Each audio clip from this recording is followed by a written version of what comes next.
আমি সুকান্ত, আজ আমি তোমাদের রায়মার্টিন প্রশ্নবিচিত্র থেকে সপ্তম শ্রেণীর ভূগোলের 7 নম্বর মডেল সেটটি সলভ করে দেখাবো।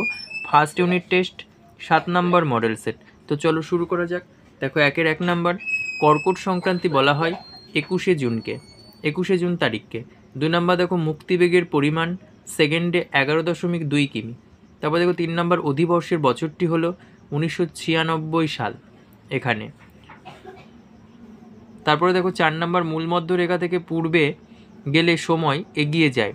তারপরে দেখো 5 নম্বর, পন্টিক ও টরাস পর্বতশ্রেণীর মাঝে রয়েছে আনাতোলিয়া মালভূমি। তারপরে দেখো 6 নম্বর, বিশ্বের বৃহত্তম সামুদ্রিক তৈলখনি সাফানিয়া। তারপরে দেখো 1 নম্বর, 82°30' পূর্ব দ্রাঘিমার স্থানীয় সময়কে সারা ভারতের প্রমাণ সময় বলে ধরা হয়। তারপর দেখো 2 নম্বর, বায়ুর চাপ মাপার যন্ত্র হলো ব্যারোমিটার। আচ্ছা, তারপরে দেখো 1 নম্বর, রবিমার কথার অর্থ কি সূর্যের পথ। 2 নম্বর, জিপিএসের পুরো কথাটি কি গ্লোবাল পজিশনিং সিস্টেম। তারপরে দেখো 3 নম্বর, অক্ষরেখার অপর নাম কি সমাক্ষরেখা। 4 নম্বর দেখো, কোন শহরকে চীনের ম্যানচেস্টার বলে, এটা হবে সাংহাই।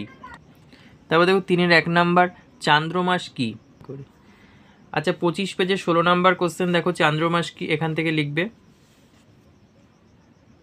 তারপর দেখো 2 নম্বর, নিশীথ সূর্যের দেশ কাকে বলা হয়। 16 পেজের 13 নম্বর কোশ্চেন, নিশীথ সূর্যের দেশ দেখো এখান থেকে দেখে নাও।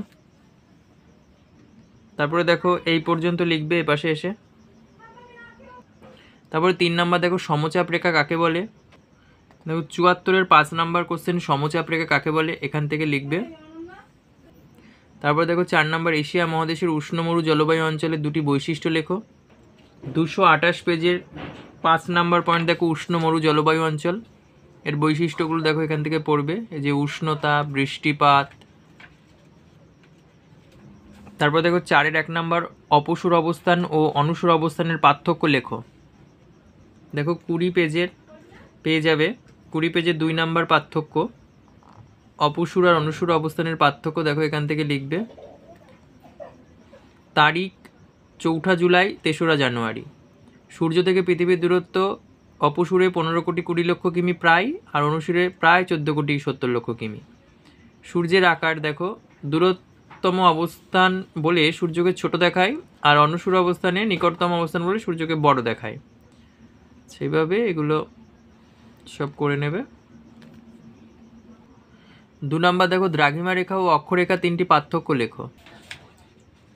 দেখো পেজ নাম্বার 47 পেজের 1 নম্বর দেখো, অক্ষরেখা ও দ্রাঘিমা রেখার পার্থক্য এখান থেকে পড়বে।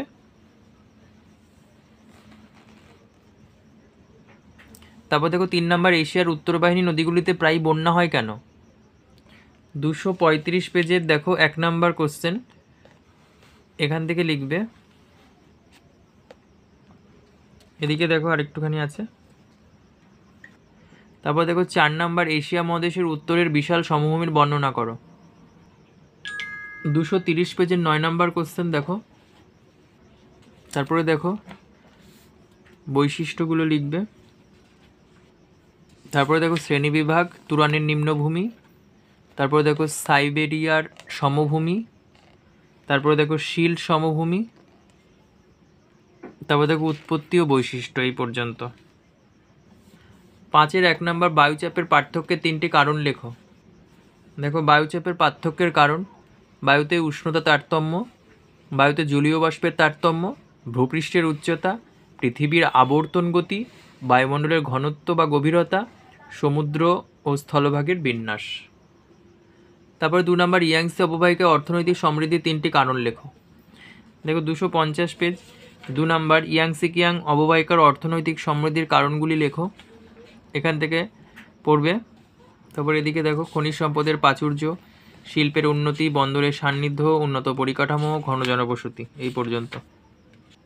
তারপরে দেখো এশিয়া মহাদেশকে চরম বৈশিষ্ট্যের মহাদেশ বলা হয় কেন, বা কেন বলা হয়।